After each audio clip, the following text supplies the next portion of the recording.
Il était là, présent, tendre. Puis soudain, le vide. Ce silence plus bruyant que 1000 cris. Tu ressens encore sa chaleur, mais il s'éloigne. Et si ce n'était pas toi? Et si ce silence portait un nom, la peur? Tu le sentais connecté.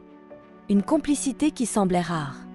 Une douceur dans ses gestes, une sincérité dans ses regards. Puis, sans alerte, tout bascule. Il devient distant. Les réponses se font courtes. Les silences s'allongent. Et tu restes là, à chercher le moment où tout a changé. Tu fouilles ta mémoire. Tu analyses chaque conversation, chaque message, chaque inflexion de voix. Tu veux comprendre. Et tu te demandes, que ai-je mal fait?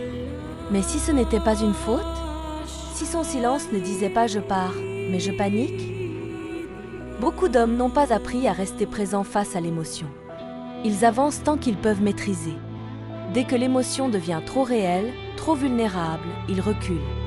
Pas parce que tu n'étais pas assez, mais parce que tu étais trop vrai, trop proche, trop puissante émotionnellement. Alors ils se protègent, comme on claque une porte face à un vent trop fort. Ce n'est pas de l'indifférence, c'est une peur muette, un instinct de survie émotionnelle.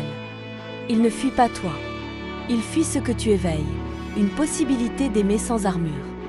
Et ça, c'est vertigineux. On leur a dit, sois fort. Ne pleure pas, contrôle-toi. Depuis toujours, l'homme est conditionné à masquer ses fragilités. Alors quand une femme le voit vraiment, qu'elle touche ce qu'il cache depuis l'enfance, son système d'alerte s'active. Il veut t'aimer, oui, mais il veut rester invulnérable. C'est là le paradoxe, il veut se livrer sans s'exposer. Il a peut-être aimé avant toi, et souffert. On a peut-être ri de sa vulnérabilité, trahi sa confiance, réduit ses émotions à des faiblesses.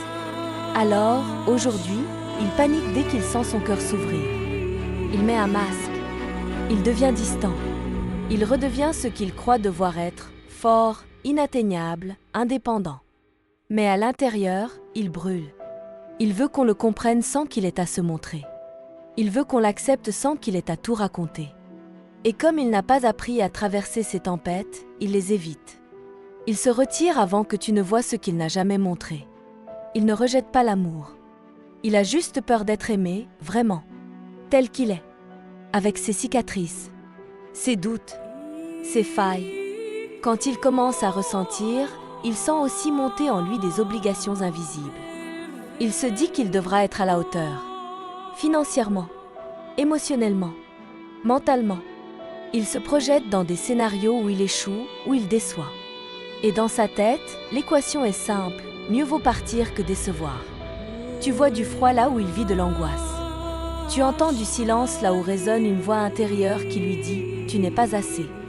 Il veut réussir, te faire sentir en sécurité, être un pilier. Mais si, intérieurement, il doute, il se referme.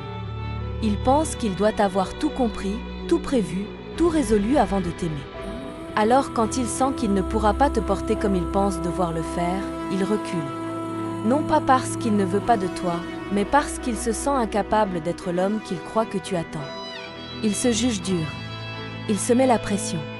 Et comme il ne veut pas que tu le vois chuter, il s'éloigne avant que tout ne s'effondre. Sa fuite n'est pas un manque d'amour. C'est un trop-plein de poids qu'il n'a jamais appris à poser. L'amour peut aussi lui faire perdre pied. Trop intense, trop vite, trop fort. Il aime la liberté. Non parce qu'il veut fuir, mais parce que c'est là qu'il se ressource, qu'il se reconstruit. Et parfois, la relation lui semble un torrent qui le submerge. Il a besoin de reprendre son souffle, de s'assurer qu'il existe encore en dehors de nous deux, de vérifier qu'il ne devient pas juste une extension de toi. Il a besoin de frontières, non pas pour te repousser, mais pour se recentrer.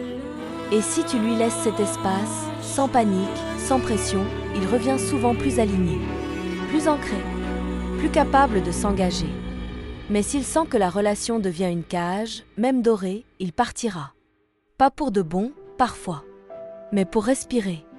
Et plus on le poursuit, plus il s'éloigne. Ce n'est pas une fuite. C'est un besoin de rester libre, même en aimant. Alors comment aimer un homme qui a peur? En n'essayant pas de le guérir.